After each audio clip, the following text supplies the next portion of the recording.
Thank you so much, Tess. It's very loud here. The crowd has continued to go since we first showed it to you about 30 minutes ago. The police just moments ago pushing the crowd back, trying to contain them on the sidewalk. Cars just now headed southbound here, passing down the streets, but they are blaring their horns, honking in support. Thanks so much. And for many, though, the primary election can be quite confusing, and terms used by TV hosts and pundits often go over everyone's head. Reporter Vincent DeMonte, though, breaking it down and explaining why today is so super. And David, taking it back a couple years ago, when you were appointed to lead the White House Office of Political Strategy, Politico wrote in 2014 that there were, quote, years of feeling Obama isn't interested in getting anyone elected but himself. Do you see the former president getting more actively involved in boosting Biden down the stretch as we move closer to what looks like a Biden-Trump rematch? Gabby, let's talk about something really important, fundraising. You know, reports talk about the war chest these candidates have. It's so critical to getting them across the finish line. And thanks so much. The energy here just picking up. Tonight's debate, as you know, coming simultaneously as 5 Republican candidates are debating in Miami, trying to come out for former President Trump for that nomination. Though tonight's debate here, student-centered. 4 hot-button topics up for debate tonight. And throughout the day, we spoke with students all day long. On Saturday, a stretch of the I-10 freeway went up in flames. Today, drivers feeling helpless. This number just keeps growing, or keeps getting longer.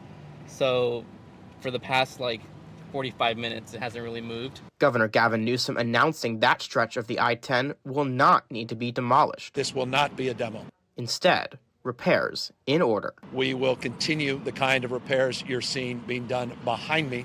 The work includes repairs to 100 columns supporting the freeway, several of which the governor notes as severely damaged. The current estimate for reopening, 3 to 5 weeks. For now, drivers bearing the brunt of this. I was late yesterday to work and I got written up. I actually got written up in trouble. The affected area typically handling 300,000 vehicles a day. Downtown side streets seeing a double-digit uptick in traffic yesterday. The freeway went into a raging blaze early Saturday morning, the result of a pallet yard going up in flames. Officials last night saying they believe the fire was set on purpose.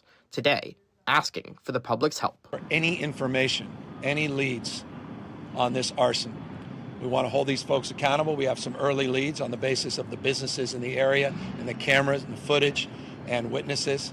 We have some preliminary information and leads, but we need more from the public. So, officials urging anyone with information to contact the tip line at 1-800-468-4408. More updates from officials expected in the coming hours and days. We know Mayor Bass is currently surveying the crash overhead in a helicopter as we speak and is expected to provide another update tonight at 6:30. Cheyenne, Aiden, back to you guys. And Stephen, so many drivers are just like you looking for the best price, but drivers might see a little relief coming at the pump. Gas prices are down to an average of $3.54 nationally, a nearly 30-cent drop from last month, and the prices here in California following those trends. The price for a gallon of gas ticking in at just over $6 at the beginning of the month, now hitting $5.50. Though, those filling up their tank in the Golden State can still expect to pay about $2 more than the national average. California also has the nation's highest gasoline taxes, as well as a cap-and-trade program that basically costs 25 to 40 cents a gallon for motorists to be able to burn that gasoline in their vehicles. And drivers here could see more price drops to come. At least for now, I do think that there is more downside potential. Prices could fall another 25 to 50 cents a gallon. And for those wondering if the latest war breaking out between Israel and Hamas might have an effect at the pump, Patrick told Annenberg Media this. But in this specific instance in the Middle East, Israel or Hamas, neither of those are oil producers.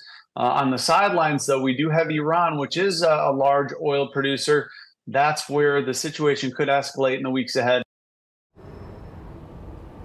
And Patrick DeHaan of Gas Buddy also speaking with CNN today, letting consumers know that winter blends of gasoline and decreased demand might also be affecting lower prices. Steve and Tess, back to you guys.